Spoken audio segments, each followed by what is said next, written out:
Houston, maintenant. Ah, maintenant. Non mais Guillaume, ça fait plus d'un mois qu'on n'a pas de nouvelles. Tu penses vraiment qu'on aura... Ouais, ça marche. On arrive. JB, on va avoir une course de bateau. Oh non, j'aime pas les bateaux. Mais tu gênes tous ces objets.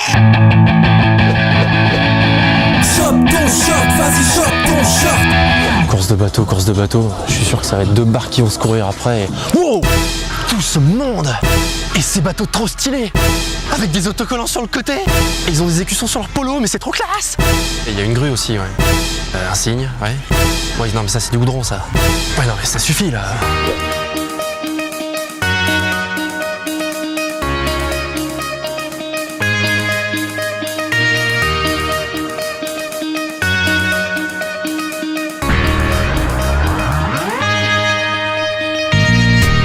Le inshore, c'est des courses de bateau à l'intérieur des terres.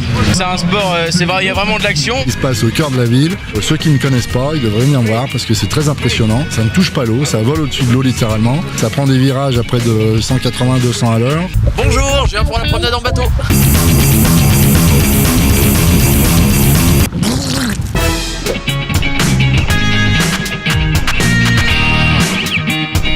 Oh là là, mais c'est trop cool en fait. C'est comme de la Formule 1, mais elle est sur l'eau. Et tu crois que quand il y a un problème, il s'arrête au stand aussi? Oh mon Dieu, Jean-Michel, les essuie-glaces. Alors par contre, si pendant la course tu te retrouves derrière quelqu'un, tu te prends toute l'eau dans la face et là tu ne vois plus rien. Et celui qui est derrière, le pauvre vieux, il a pas d'essuie-glace, il attend que ça se passe. C'est comme si les coureurs d'un 5000 mètres laissaient traîner des trucs derrière eux, ce serait pas possible.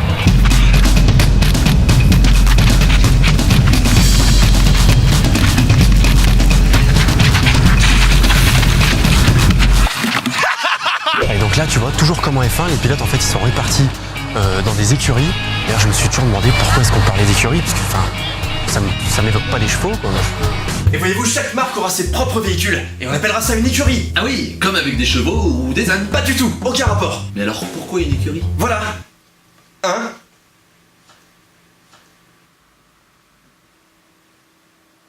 Et pour exprimer la puissance d'un moteur, on parlera en chevaux. Alors, c'est... Pour vous donner quelques chiffres quand même qui sont intéressants, c'est 3G en virage au moment de l'accroche.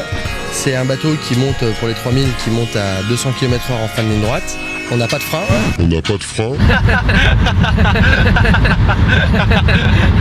Par contre, là tu fais gaffe, il y a un mur, hein. J'ai pas de frein. Non mais c'est-à-dire que le mur se rapproche en fait physiquement, hein. Je n'ai pas de frein. On va mourir. Je n'ai pas de frein. On part sur une mort alors. Il faut savoir qu'un bateau comme le nôtre, c'est un catamaran et le but du catamaran c'est d'être en appui sur l'air. Et finalement on est à mi-chemin entre le bateau et l'avion. Ah ouais, en fait ils bossent vachement sur l'aérodynamisme. Je pense que les autres sports pourraient s'en inspirer, hein. Tu verras, avec ça tu vas aller beaucoup plus vite. T'es sûr de toi, hein? Oui, carrément, allez vas-y.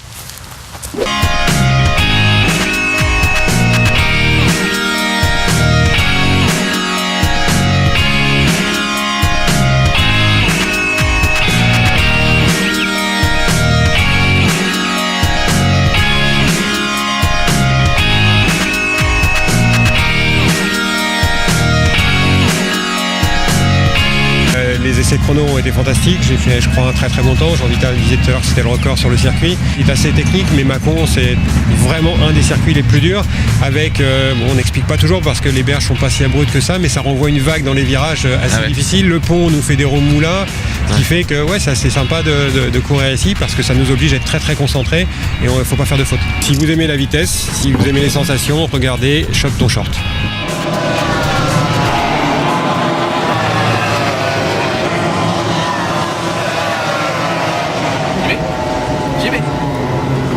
JB. Quoi? C'est bien, hein? Qu'est-ce qu'il y a? C'était bien. Ah, oui, mais c'était un peu fort. On y va? Quoi? On y va? Ah non, j'ai pas soif, merci. JB. C'est par là. Haha, c'était cool. On a bien rigolé.